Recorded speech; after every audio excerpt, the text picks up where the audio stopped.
Good evening সবাইকে। কেমন আছো তোমরা? আশা করি ভালো আছো সবাই। প্রচণ্ড বৃষ্টি চারিদিকে, আর খুব জ্বর, সর্দি, কাশি, সবাই খুব ভুগছে। আশা করছি তোমরা নিজেদেরকে ঠিক রেখেছো। এবং আজকে মঙ্গলবার, চলো আজকে দেখে নিই আমি কি কি রান্না করছি। ঠিক আছে, তো চলো দেখা যাক। চলো আজকে দেখে নিচ্ছি আজকে কি কি রান্না করছি। এই দেখো বসিয়ে দিয়েছি ডিম সিদ্ধ হচ্ছে। ডিমের একটা হালকা ঝোল করব এবং তার রেসিপিটা তোমাদের সাথে শেয়ার করব। এখানে পাস্তা সিদ্ধ করে রেখেছি। কালকে পাস্তা রান্না করতে হবে, মানে টিফিনে পাঠাতে হবে, তাই পাস্তাগুলোকে সিদ্ধ করে রেখেছি। হোয়াইট সস পাস্তা করব। এদিকে এখানে কড়াই বসিয়ে দিয়েছি। দেখো কড়াইতে আমি কি করতে যাচ্ছি। দিয়ে দিচ্ছি তেল। তেলের মধ্যে দিয়ে দিলাম শুকনো লঙ্কা ফোড়ন আর সামান্য একটু পাঁচ ফোড়ন। দিয়ে দিলাম আলু। সাদা আলুর তরকারি বানাবো।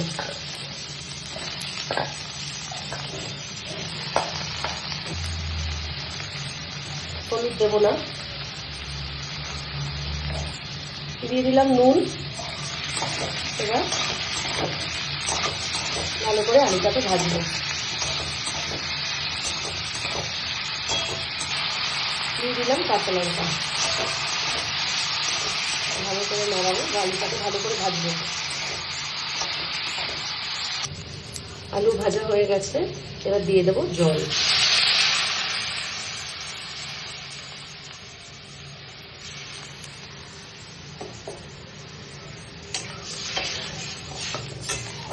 ঢেকে দেবো। এদিকে ডিম সিদ্ধ হয়ে গেছে, এবার ডিমগুলোকে ছাড়িয়ে দেবো। এদিকে পাস্তার জন্য বসিয়ে নিলাম কড়াই। এই যে পাস্তাটা আমি রান্না করবো, এতে কোনো পেঁয়াজ রসুন পড়বে না। তার কারণ আমার মেয়ে স্কুল বা কলেজে আমি কোনোদিন ওকে পেঁয়াজ রসুন দিয়ে ব্যাগে দিইনি। ঠিক আছে, সেই জন্য এটা পেঁয়াজ রসুন ছাড়া একটা পাস্তা রান্না করব। দেখে নাও। দিয়ে দিলাম সাদা তেল অল্প করে। তেলের মধ্যে অল্প একটু শুকনো লঙ্কা ফোড়ন দিয়ে দিলাম। দিয়ে দিলাম ক্যাপসিকাম।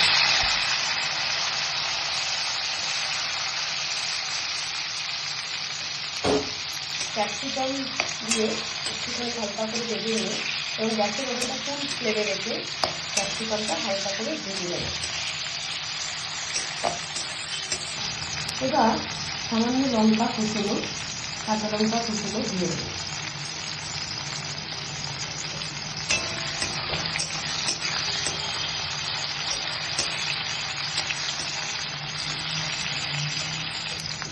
এদিকে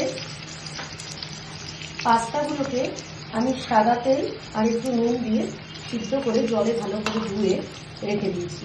সেগুলো এবার দিয়ে দেবো।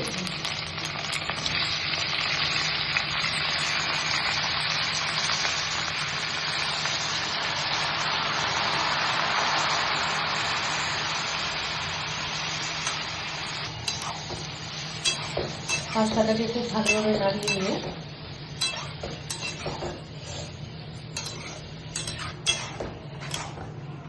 এবার পাস্তার মধ্যে দিয়ে দেবো অরিগ্যানো,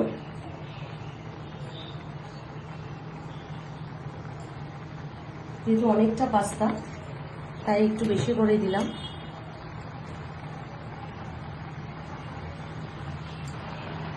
চিলি ফ্লেক্স,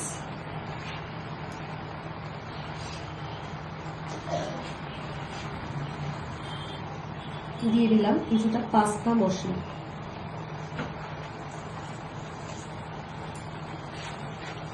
তার সাথে দেব স্বাদ মতো নুন। এবার ভালো করে মশলাগুলোকে মিক্স করে দেব।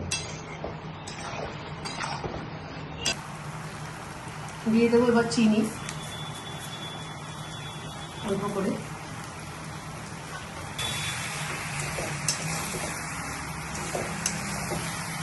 এবার পাস্তাগুলো একটু ভেজে নিয়ে দিয়ে দেবো দুধ।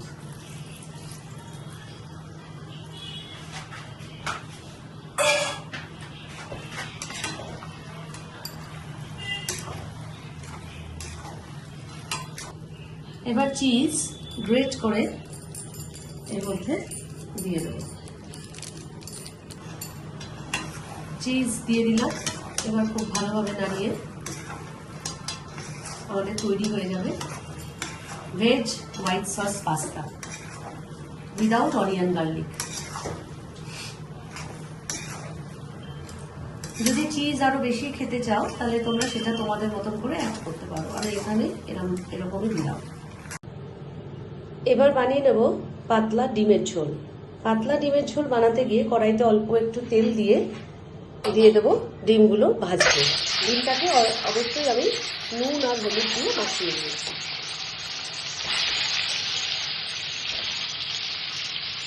একটা ডিম একটু ভেঙে গেছে, বাকি সব ঠিক আছে। ডিমটাকে আগে ভেজে নেবো হালকা করে, বাজিয়ে যেরকম খাও। যদি একটু লালচে করে খেতে চাও তো লালচে করেই ভাজবে।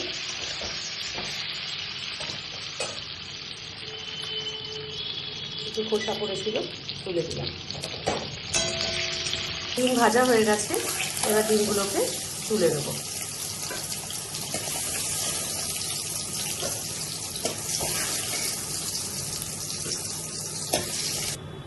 তেলের মধ্যে সামান্য জিরে ফোড়ন দিয়ে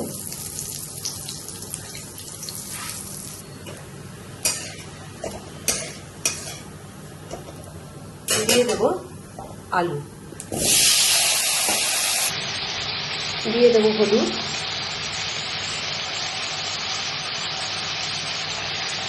দিয়ে দেবো নুন,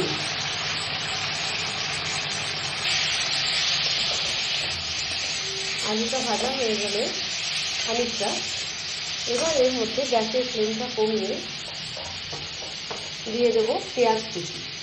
ওই একটার মতন পেঁয়াজ কুচি দিতে হবে। একটা পেঁয়াজ কুচি করে নিয়েছি, সেটা দিয়ে দেবো এবং গ্যাসের ফ্লেম কমিয়ে রাখবো। ভালো করে পেঁয়াজটাকে ভেজে দেবো আলুর সাথে। এবার মিক্সির মধ্যে দিয়ে দেবো অল্প একটু পেঁয়াজ, মানে ওই ছোট একটা মতন, একটা ছোট টমেটো, একটু কাঁচা লঙ্কা, 3 থেকে 4 কোয়া রসুন আর 10 গ্রাম মতন আদা কুচনো। এবার এটাকে বেটে নেব। খুব ভালোভাবে পেঁয়াজ আর আলুটাকে ভালোভাবে কষাতে হবে, তাহলে পেঁয়াজগুলো গোটা গোটা থাকবে না, সেরকম খুব ভালোভাবে ভাজা হয়ে যাবে এবং ঝোলটার সাথে কিছুটা মিক্স হয়ে যাবে। দেখো পেঁয়াজ ভাজা হয়ে গেছে, এবার দিয়ে দেবো বাটা মশলাটা।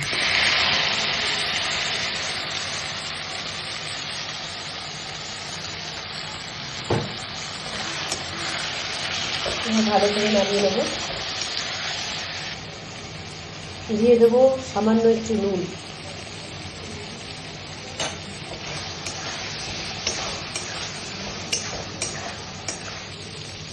মশলা কষানো হয়ে গেছে, এবার ঢেলে দেবো জল।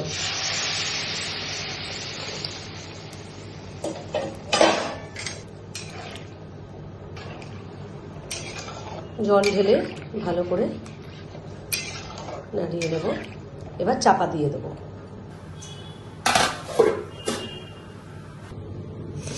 জল ঢেলে নিয়ে লঙ্কাটা তোমরা তোমাদের স্বাদ মতন দেবে। আমি এখানে গোটা লঙ্কা দিয়ে দিচ্ছি, কারণ সেরকম ঝাল কেউ খাবো না আজকে।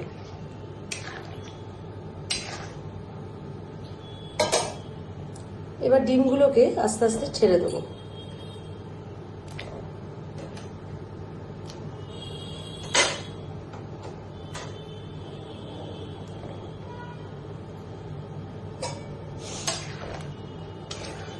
ভালো করে নাড়িয়ে নিয়ে চাপা দিয়ে দেবো। আলু আর ডিমটা এখনই কেন দিলাম, তার কারণ ডিম শুদ্ধ আলু যদি সিদ্ধ হয়, ডিম তো সিদ্ধ হয়েই গেছে, কিন্তু এতে ডিমটা খুব নরম লাগে খেতে। দেখো ঝোল ফুটে গেছে, এবার দিয়ে দেবো একটু চিনি। ভালো করে নাড়িয়ে নেব।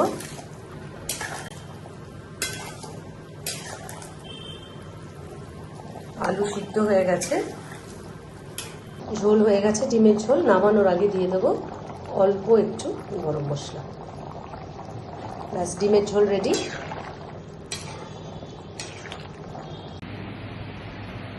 তাহলে দেখলে আমি আজকে কি কি রান্না করলাম।